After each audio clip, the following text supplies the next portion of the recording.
झारखंड की राजनीति में एक बार फिर से बड़ा उलटफेर होने जा रहा है और ऐसी खबर अब आ चुकी है कि लगभग हेमंत सोरेन का मुख्यमंत्री बनना एक बार फिर से तय हो चुका है। जी हां, चौंकिएगा मत, क्योंकि चंपाई सोरेन जिन्होंने अब से कुछ ही महीनों पहले झारखंड के नए मुख्यमंत्री के रूप में शपथ ली थी, अब उनको इस्तीफा देना पड़ेगा।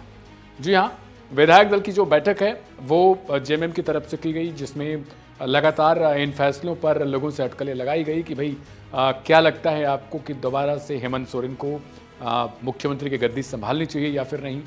लेकिन बड़ा सवाल ये है कि क्या चंपाई सोरेन झारखंड मुक्ति मोर्चा यानी जेएमएम के अध्यक्ष बनने जा रहे हैं, क्योंकि खबर यह भी है कि उनको कार्यकारी अध्यक्ष के तौर पर नियुक्त किया जा सकता है और झारखंड के मुख्यमंत्री के तौर पर हेमंत सोरेन, जो अभी जमीन घोटाले से जुड़े मामले में जेल में बंद थे, उन पर ईडी का शिकंजा कसा हुआ था। हालांकि झारखंड हाईकोर्ट के एक आदेश के बाद से वो जमानत पर रिहा हुए हैं, जमानत पर अब बाहर आ चुके हैं, जिसमें झारखंड हाईकोर्ट ने कई गंभीर टिप्पणी भी की थी और उसने कहा था कि ये लगातार लेट लतीफ़ी हो रही है। ऐसा लग रहा है कि ये जो केस है वो सही तरीके से जो आरोप उन पर लगाए गए हैं वो आरोप मैच नहीं खाते हैं। यानी ईडी की कार्रवाई पर कुछ खामियां हाईकोर्ट की तरफ से खड़ी की गई थी।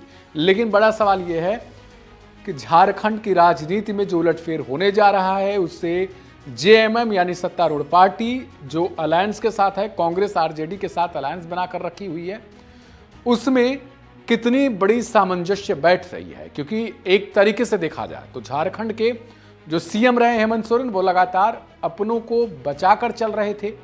लेकिन क्या एक बार फिर से, जैसे हमने पिछले महीनों में देखा था कि जब झारखंड के सीएम ने इस्तीफा दे दिया था, तत्कालीन सीएम रहे हेमंत सोरेन ने इस्तीफा दिया और उनको गिरफ्तार किया जाना था, तो उनके ही परिवार में फूट पड़ गई, उनकी भाभी सीता सोरेन बीजेपी में शामिल हो गई। लेकिन अब क्या एक बार फिर से झारखंड के जो और विधायक हैं या फिर जो जेएमएम के नेता हैं उनकी तरफ से भी कुछ बयानबाजी होगी? क्योंकि क्या सारे लोग हेमंत सोरेन को मुख्यमंत्री के गद्दे पर बैठाने के लिए उत्सुक हैं?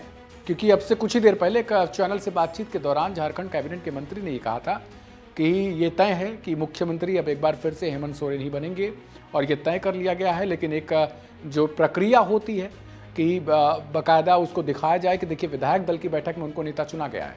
अब से कुछ ही दिनों में, कुछ ही महीनों में जो है झारखंड में चुनाव होना है।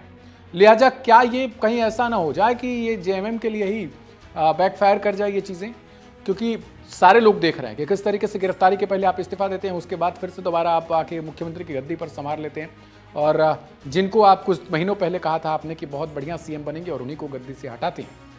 क्योंकि क्या कोई सीएम की कुर्सी पर बैठने के बाद खुद ही उस सत्ता को या अपनी कुर्सी को छोड़ना चाहेगा? ये बड़ा सवाल है।